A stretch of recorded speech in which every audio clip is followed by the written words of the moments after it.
Until recently, many believed that the promise of progress in the 21st century would enable us to move beyond the barbaric horrors of the past towards a better and brilliant future. Many believed that we could go about our comfortable lives and that evil will simply pass us by. It will not. The horrors that Hamas perpetrated on October 7th remind us that we will not realize the promise of a better future unless we, the civilized world, are willing to fight the barbarians. Because the barbarians are willing to fight us. And their goal is clear. Shatter that promising future.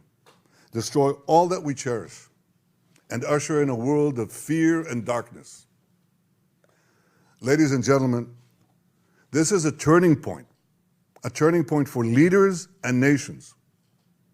It is time for all of us to decide if we are willing to fight for a future of hope and promise, or surrender to tyranny and terror. Now rest assured, Israel will fight. Since October 7th, Israel has been at war. Israel did not start this war. Israel did not want this war. But Israel will win this war. Hamas launched this war by perpetrating the worst savagery our people have seen since the Holocaust. Hamas murdered children in front of their parents, murdered parents in front of their children. They burned people alive. They raped women. They beheaded men. They tortured Holocaust survivors. They kidnapped babies. They committed the most horrific crimes imaginable.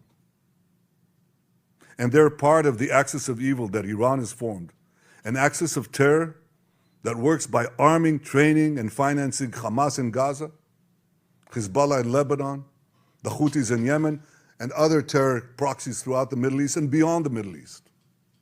In fighting Hamas and the Iranian axis of terror, Israel is fighting the enemies of civilization itself.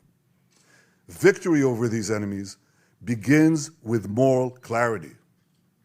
It begins with knowing the difference between good and evil, between right and wrong. It means making a moral distinction between the deliberate murder of the innocent and the unintentional casualties that accompany every legitimate war, even the most just war. It means holding Hamas responsible for the double war crime it commits every day by deliberately targeting Israeli civilians while deliberately using Palestinian civilians as human shields.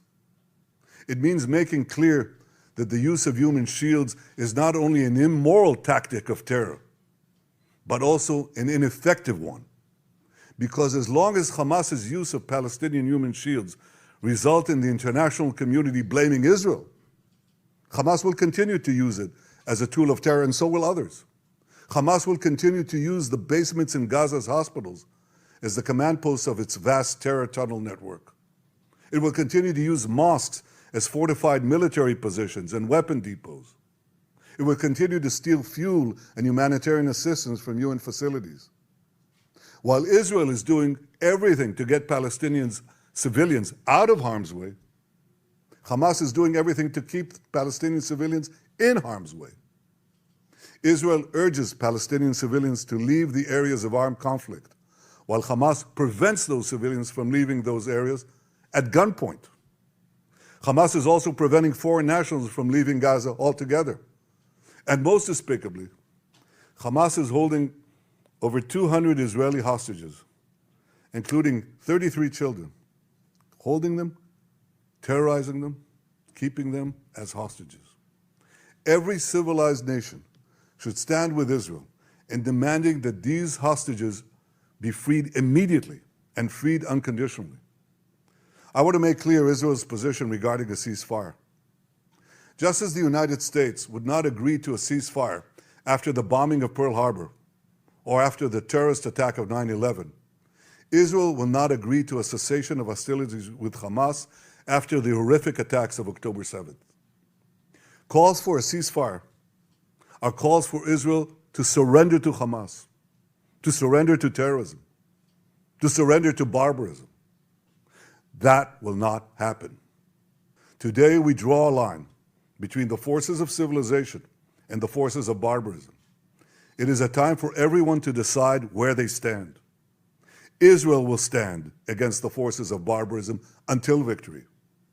I hope and pray that civilized nations everywhere will back this fight, because Israel's fight is your fight.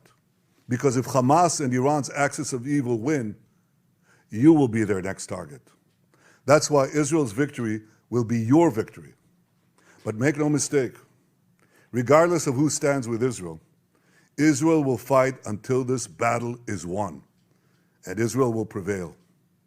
May God bless Israel, and may God bless all those who stand with Israel.